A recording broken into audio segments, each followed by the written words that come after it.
So here's a very interesting question from Ann Barr. And Ann asks us really simply, how do you measure spiritual growth?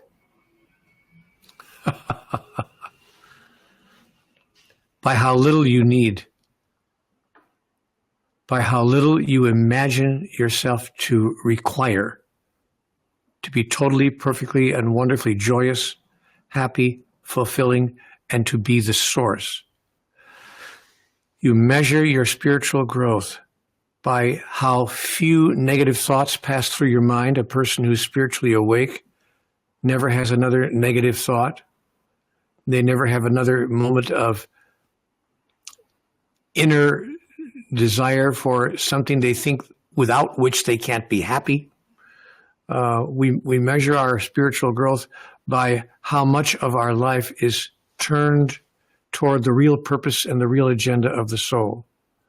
You know, life is not about get the guy, get the girl, get the car, get the job, get the house, get the better car, get the better job, get the better house, get the spouse, get the better spouse, get the better spouse, get the better spouse, get the kids, get the grandkids, get the office in the corner with the name on the door, get the big business, successful, and then finally get the gray hair, get the sickness, and get the hell out. That's not what life is about. So what you discover, you can measure your spiritual growth by noticing how the distance that you have placed between the you are today and all those things that I've just mentioned. And by measuring how little it takes, this is really my answer. I'll give you the answer in one sentence. You want to know how to measure your spiritual growth, how to measure your spiritual evolution and your spiritual advancement? You can measure your spiritual growth by noticing how little it takes for you to be happy.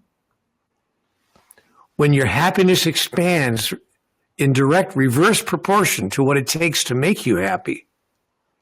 See, when it takes virtually nothing for you to be happy, and then you become the source of happiness and joy and wonder and peace and prosperity and abundance and love in the lives of everyone else, because you no longer need all this stuff you thought you needed in order to be happy. So you know how I measure my spiritual growth?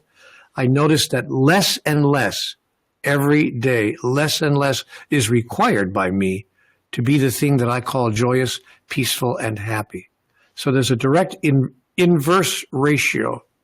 Little is needed, much is available to us to give to others. So that's how I measure my spiritual growth. How little is necessary? How little does it take? What little does it take for me to be totally happy, totally joyous, totally fulfilled, and totally one with everything?